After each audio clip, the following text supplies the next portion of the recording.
La noche de los batones largos fue para mí una noche inolvidable en el peor de los sentidos. En esa noche, ese atardecer, yo estaba justamente caminando, estaba todo normal, estaba caminando en el hall principal y se abre una puerta y aparece un oficial de policía y se abre otra puerta y aparecen, digamos, una docena de muñequitos que se van poniendo allí en el fondo. Yo me acerqué, personalmente me acerqué al que parecía ser un oficial. Le dije, buenas tardes, buenas noches, no recuerdo. Soy el arquitecto Méndez Mosquera, vicedecano de la facultad. ¿Qué es lo que pasa? Y nunca voy a olvidar el rostro de este señor, esos bigotes, que me miró, levantó el fusil, gritó, ¡ataquen!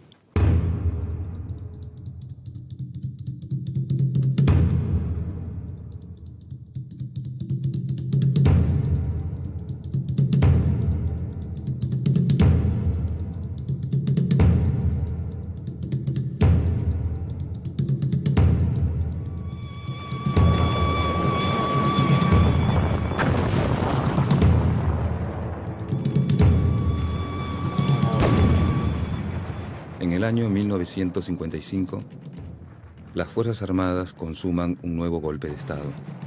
La autodenominada Revolución Libertadora abre un nuevo capítulo en la historia trágica de la Argentina.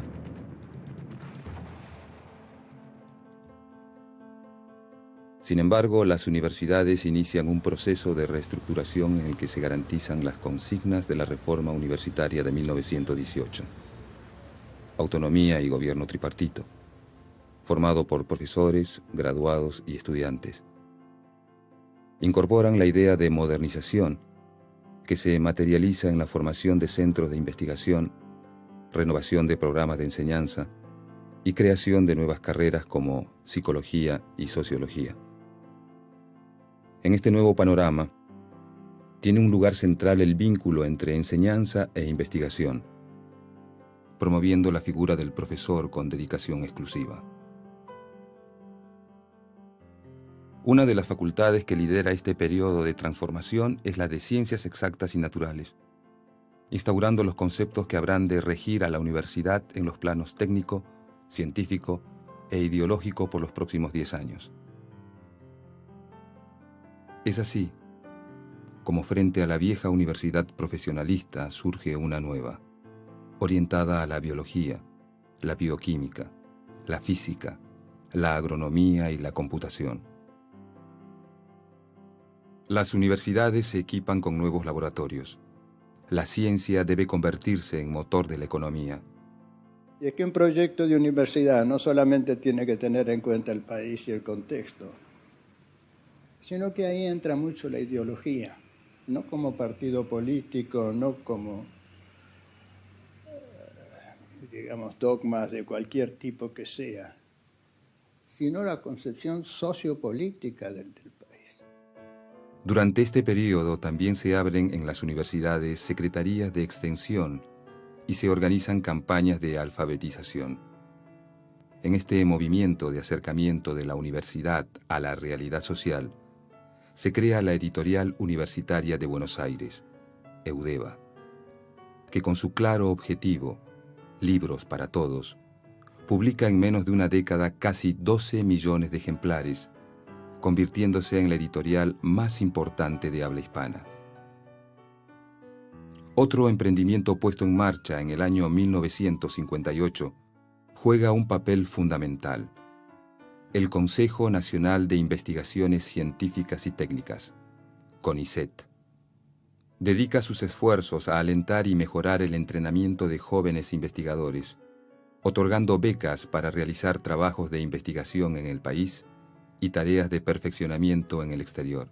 Puedo decir que esos 10 años, del 55 al 66, de facultad y de universidad, eran años de respeto, de democracia. Lo mejor que se hizo fue crear una atmósfera de trabajo, una atmósfera de discusión y un deseo permanente de hacer cosas. Lo importante es que nosotros estábamos, digamos, viviendo una experiencia muy interesante de transformación de un país. Nosotros queríamos tener un país más moderno que el que nosotros habíamos conocido. Y por el otro lado, una necesidad imprescindible de estar no repitiendo resultados obtenidos por otra gente, sino estar activos en el trabajo de investigación, pero investigación como actitud mental y como actitud espiritual frente a la sociedad. Y estamos aprendiendo cómo hacer las cosas. Hicimos cosas mal, claro que hicimos cosas mal, pero nadie nos enseñó a hacerlas mejor.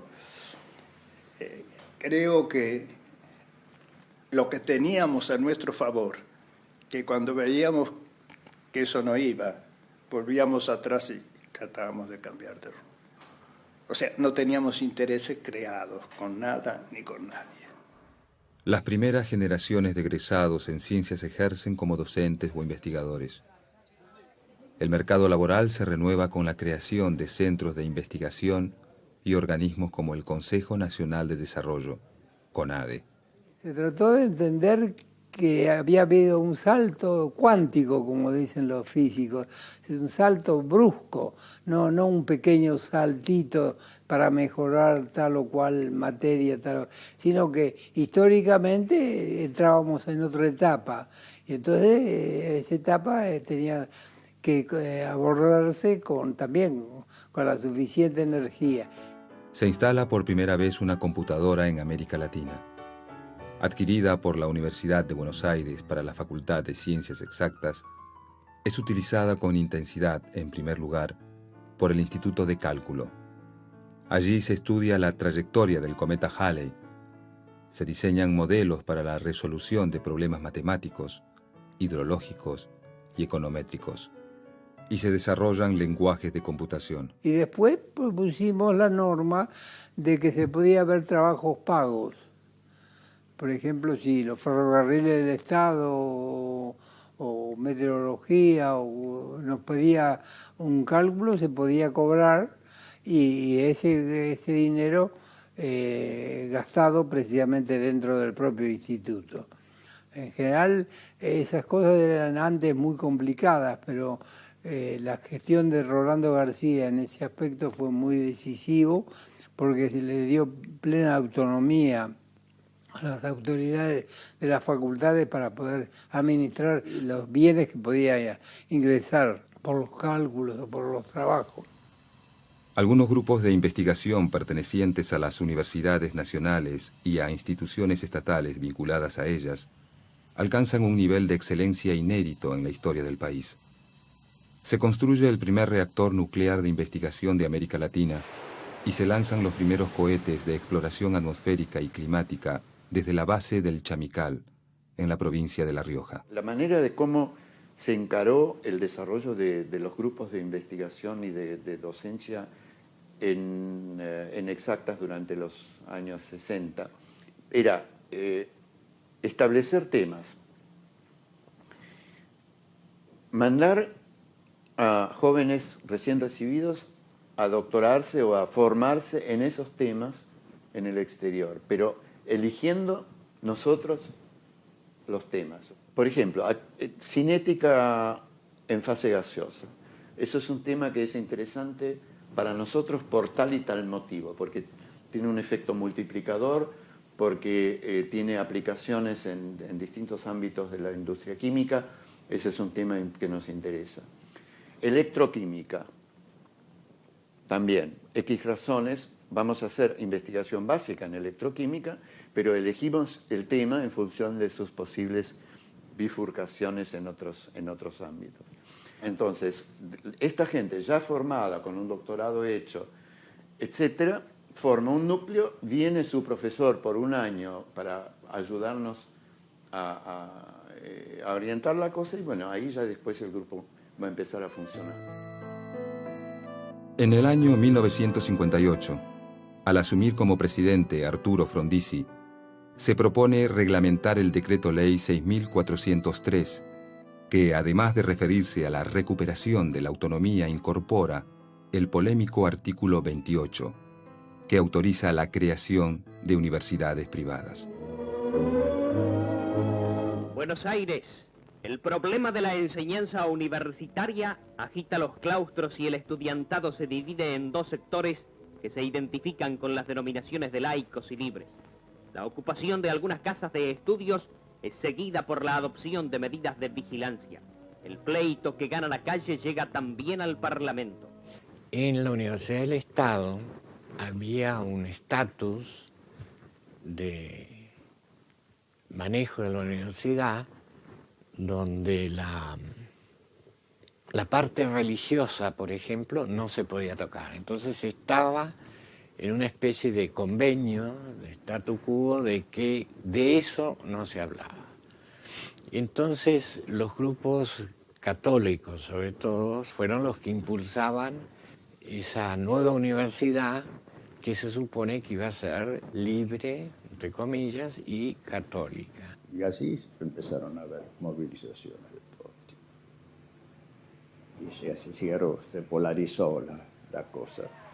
En septiembre de ese año, una multitudinaria movilización a favor de la enseñanza laica no alcanza para contrarrestar la fuerte influencia de sectores católicos y finalmente se establece el marco legal para el establecimiento de estas nuevas universidades. Y efectivamente surgieron así universidades católicas, pero surgieron a su vez las universidades privadas, que ya respondían a otros intereses.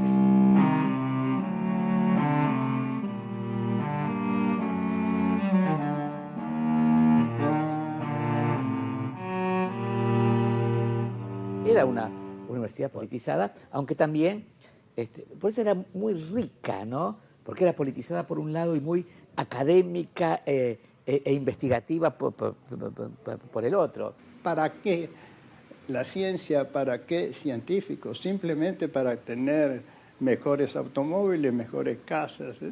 No, para un mundo distinto hay que hacer política. En nuestra facultad estaba muy clara una línea del humanismo, estaba muy clara una línea del reformismo, con toda la tradición del reformismo y toda la ideología del reformismo. Si bien en ambos grupos se encontraban simpatizantes de varias corrientes ideológicas, los reformistas tenían un pensamiento fundamentalmente de izquierda y se consideraban los herederos de la Reforma de 1918. El movimiento humanista, predominantemente de centro, surgió a principios de la década del 50, cuando en Europa se extendía la democracia cristiana, es decir, su raíz era principalmente católica. El sector humanista se comportó de una manera que nos hizo aliados en muchos de los proyectos y desarrollos de la universidad, en tanto universidad, independientemente de hablar del contexto de país, del contexto nacional, etc. Si no hablábamos de eso, había una comida como respondían, digamos, a un plan universitario sin intereses así de grupo. Esos son los humanistas, porque hubo un sector de la Iglesia representado, sobre todo entre los graduados, profundamente reaccionario, profundamente imposible incluso de tener diálogo. De ahí tuvimos una oposición muy, muy grande, pero muy grande. Y eso sí estaba dirigido desde afuera. Con el peronismo proscripto, el 12 de octubre de 1963, asume la presidencia el doctor Arturo Illia. Había ganado las elecciones con el 25% de los votos. Es otro gobierno civil débil, condicionado desde su origen por fuertes presiones de sectores militares, sindicales y sociales de distinto signo. Illia, a pesar de haber llegado al poder con una cantidad de votos pequeña, continuó en la universidad, por lo menos permitió que la universidad se siguiera desarrollando con mucha calidad, talento, etc. Buenos Aires, recordando sus años mozos cuando era estudiante, el presidente electo Dr. Ilía realizó un espontáneo deseo: visitar la Facultad de Ciencias Económicas. Esta es la antigua sede de la de Ciencias Médicas en la que el presidente cursó sus estudios. Quedó en el ambiente la seguridad de que el Dr. Ilía se abocará de inmediato a los problemas universitarios.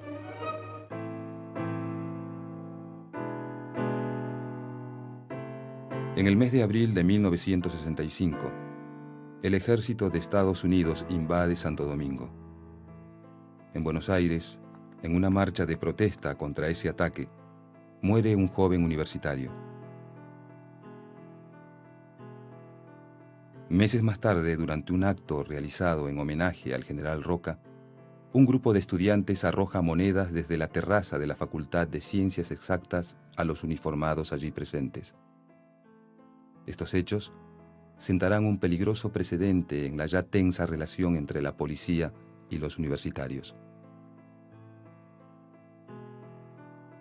En ese mismo año, en la Universidad de Buenos Aires, después de una reñida elección en la que participa el doctor Rolando García por el reformismo, el decano de la Facultad de Ingeniería y representante del humanismo, Hilario Fernández Long, se convierte en el nuevo rector.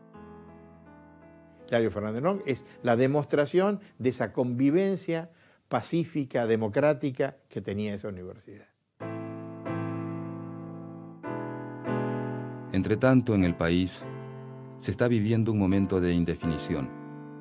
A 3 años de asumir, desgastado por una fuerte campaña de los medios de prensa y ante la indiferencia de la sociedad en su conjunto, el gobierno de Ilía tiene los días contados. En las últimas horas de la tarde del día 27 de junio, se agravó la tensa situación existente desde tiempo atrás en las Tres Armas, que había dado motivo a varias reuniones de los altos mandos militares y del Poder Ejecutivo. La grave crisis institucional culminó con la separación del doctor Arturo Illia del cargo de presidente de la Nación. Mientras esto ocurría, las tropas fueron ocupando los lugares claves de la ciudad para mantener un orden que en ningún momento fue alterado. Los ministros, que habían sido llamados con urgencia, llegaron a la Casa de Gobierno para realizar una reunión de gabinete, a cuyo final todos presentaron sus renuncias.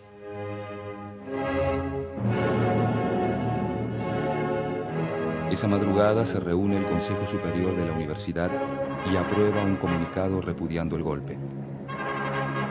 En este día aciago, en el que se ha quebrantado en forma total la vigencia de la Constitución, el rector de la Universidad de Buenos Aires hace un llamado a los claustros universitarios en el sentido de que sigan defendiendo, como hasta ahora, la autonomía universitaria, que no reconozcan otro gobierno universitario que el que ellos libremente han elegido y que se comprometan a mantener vivo el espíritu que haga posible el restablecimiento de la democracia.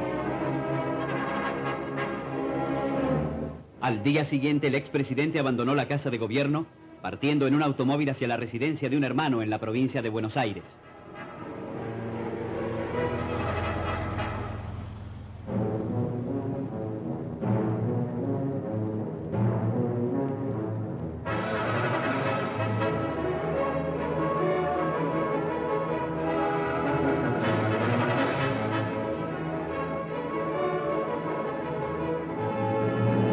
Pocas horas después, los 3 comandantes en jefe asumieron la conducción temporaria del gobierno.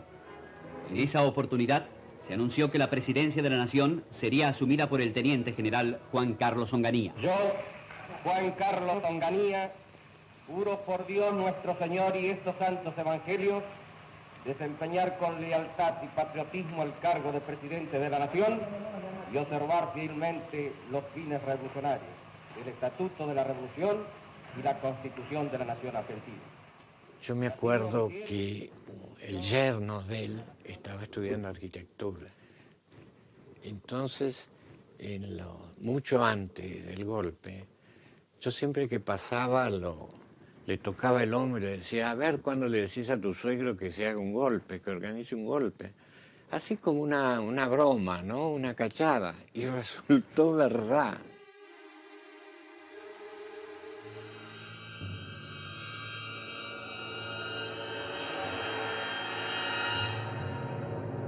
El nuevo régimen, autoproclamado Revolución Argentina, viene a imponer el orden. Como primeras medidas, disuelve el Congreso, destituye a la Corte Suprema de Justicia, interviene las provincias y prohíbe toda forma de actividad política. Con auténtica expresión del espíritu argentino, se inauguró la 23ª Exposición Internacional de Ganadería, Agricultura e Industria de la Sociedad Rural Argentina, con la presencia del presidente de la República, autoridades nacionales y diplomáticos. El general Onganía arribó a la fiesta en una carroza descubierta tirada por 4 caballos, reanudando así una vieja tradición. En la misma carroza había paseado en 1910 la infanta Isabel. Son los años de la Guerra Fría y de la Revolución Cubana. Para las dictaduras militares que gobiernan Latinoamérica, los enemigos externos se convierten en la amenaza roja dentro de sus fronteras. La universidad permanece como una isla democrática en un país que ya no lo es. Estábamos claramente identificados como foco comunista, petardista, etcétera, etcétera. Nos hicieron esa fama y estábamos claramente. Entonces era el centro que había que destruir. Los únicos 2 entidades dentro del país que sacaron declaraciones públicas condenando el golpe fueron, por razones obvias, la Unión Cívica Radical y la Universidad de Buenos Aires. La verdad, cuando se produjo el golpe, yo diría que casi todos esperábamos, por lo menos yo recuerdo en la Facultad de Filosofía y Letras, que rápidamente se iba a producir la intervención. Decretamos una especie de movilización permanente, tomamos las facultades, nos pasábamos, todavía la Facultad de Exactas estaba en el viejo edificio de la calle Perú, y ocupábamos eso. Y esos 30 días después de entre el golpe y la noche de los bastones largos, y fueron 30 días de temor, desesperación, rumores, agresiones. Entre los objetivos del gobierno de Onganía en lo referente a la política educativa, se destacan la necesidad de neutralizar la infiltración marxista y erradicar la acción del comunismo. El Ministerio de Educación se transforma en Secretaría y pasa a depender del Ministerio del Interior. Carlos María Geli Oves, subsecretario de Educación. Álvaro Alzogaray, representante del régimen ante los Estados Unidos. Y el periodista Mariano Grondona fueron algunos de sus ideólogos. Todos se niegan hoy a dar su testimonio, salvo Roberto Roth, subsecretario legal y técnico del gobierno de Onganía, un crítico de la universidad de los años 60. No hubo ninguna excelencia en esa universidad, al contrario, era un desastre. Suponer que la universidad la vas a arreglar con un tripartito no tiene sentido. Los estudiantes decidiendo si sus profesores son nombrados o no son nombrados, dónde se va a hacer ciencia, dónde se va a hacer técnica, más los egresados que son nombrados por la unidad básica o el comité o en elecciones subsidiadas por la CIA, como en el caso cuando yo llegué a consejeros de egresados. Finalmente, después de un mes, el gobierno de Onganía interviene en la universidad. Prohíbe la actividad política en las facultades y anula el gobierno tripartito.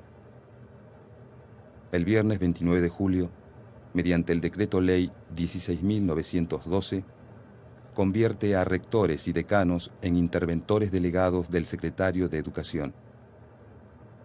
Tienen 48 horas de plazo para decidir si aceptan o renuncian.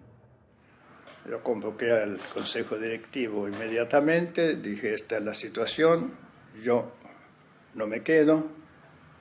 El profesor Oji dijo, yo tampoco.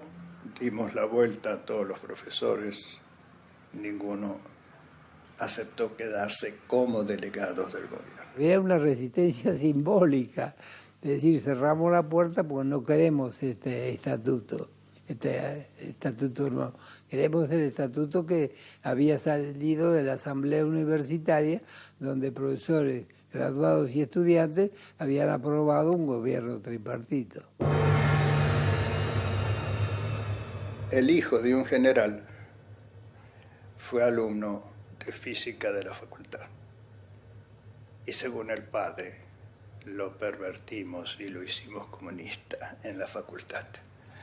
Este muchacho oyó a su padre decir por teléfono: a los de la Facultad de Ciencias los sacan a palos y a tiros.